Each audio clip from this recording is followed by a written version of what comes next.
ayusin at mayroon akong ituturo sa inyo na kung ano ang sira nitong papang motorbike.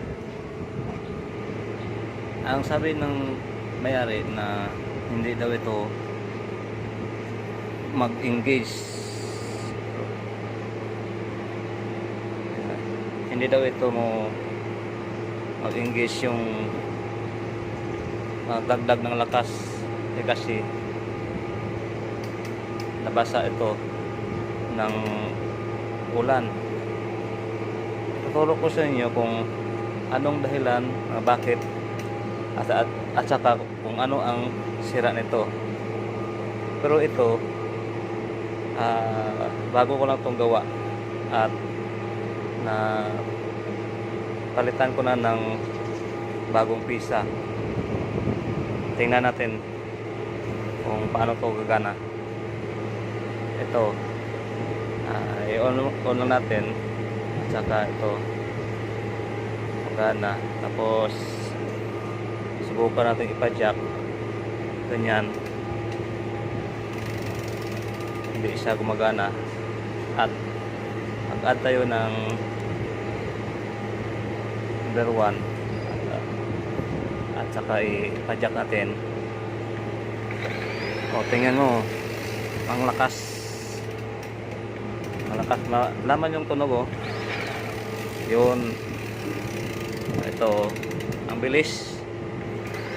Ang bilis talaga.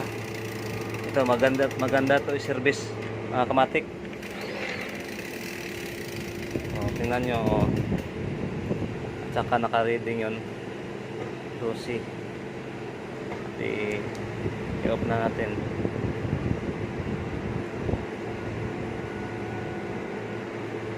Ito tuturo ko sa inyo kung bakit, kung ano ang aking gawa dito at saka kung anong pisa ang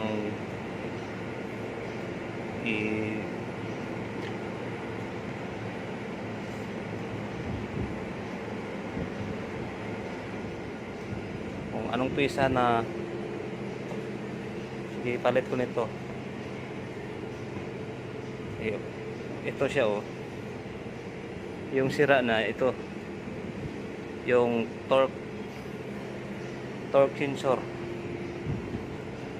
Para nyo malaman, pakita ko sa inyo yung actual na pisa. Ito mga kamatik.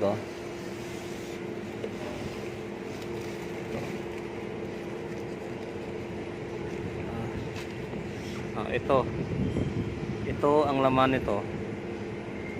Sa loob niyan, ito ang forma ng kamatik. Ito yung sira ng dyan kasi hindi siya umiikot at hindi ito nag-supply ng lakas. At saka dalawa ito ang i-order ko sa may-ari. Ito ang isa. Ito naman yung mainboard ng engine niya. Ito ang code number Papang M510. At saka tingnan nyo yung number nito. Ito yun. Yun lang mga kamatik. At saka huwag niyong kalimutan i-subscribe, pinutin yung notification bell at para lagi kayong updated na mayroon akong i-upload na mga video. At nakalimutan ko pala yung pag-backlash ko nito, hindi ko na post kasi na-delete ko agad pero magawa ko ng video nito. Abangan nyo lang mga kamatik. Bye bye.